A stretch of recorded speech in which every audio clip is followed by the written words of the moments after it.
Hi, both. Thanks for joining us today on our Business Gurus channel, where we will be discussing key business topics to help students grasp the most important elements of their course in preparation for their exams and future career.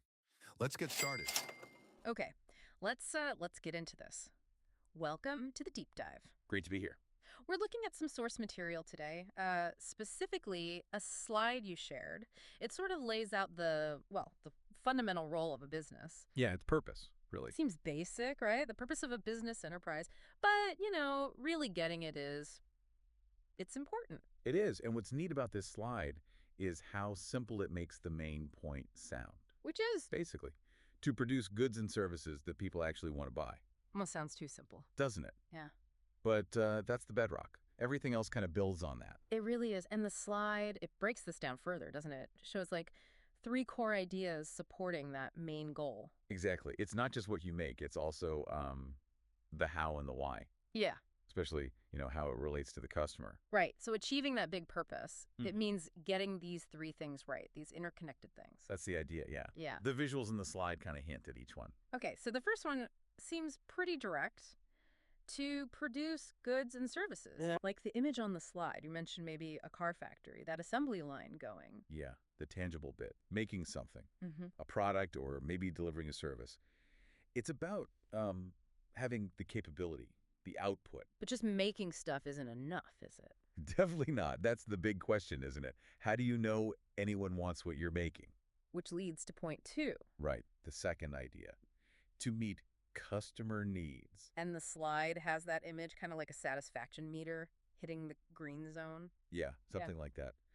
It suggests you really need to understand what your customers need or what they desire, not just what you find easy to make. Yeah, you can think of companies that made amazing things nobody needed anymore. Exactly. They failed because the need wasn't there, or it shifted, not because they couldn't produce. No, production needs to match up with actual demand. Okay, and then the third point, that takes it another step up. Yeah. To add value. Yeah, adding value. This is more than just meeting the basic need. It's about enhancing it somehow.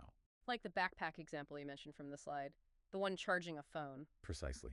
The basic need is carry stuff, right? Mhm. A backpack does that. Sure. But adding value is like integrating a charger. It makes the backpack more useful. Solves an extra problem, maybe. Or just makes the experience better. Right. It's that extra benefit. That's what makes something really stand out, really desirable. Okay, so let me see if I've got this. It's not just making a thing. It's making something people actually need or want. Yep. And then on top of that, making it better for them in some way, more useful. That's the combination. Yes. Creation, relevance, and that enhancement piece. That's what this model suggests drives success. Producing consistently, understanding the real needs, and innovating to add that value. You got it. That's how a business fundamentally makes the things people want to buy. So wrapping this up for everyone listening, you see this play out constantly, right? Oh, every day. As a consumer, you feel it when a company gets these right. And if you're in business yourself, well, these are the challenges. There really are. It's the day-to-day reality. So maybe something to think about. How well do the businesses you interact with, or maybe your own workplace, how well do they juggle these three? Producing, meeting needs, and adding value. Yeah, that's a good question. They're all linked, all vital. Yeah. But thinking about today's world Yeah. is one of maybe the most critical or the hardest to get right for the long haul. Producing, meeting needs, adding value. Which one keeps a business thriving long term? Definitely something to chew on. Thanks to both of you for joining us today. You've been listening to the Business Gurus. Let's now hand it over to you. What further questions do you have based on what we've discussed so far? Leave a comment and we'll get back to you right away. If you haven't already, hit that follow for more business tips.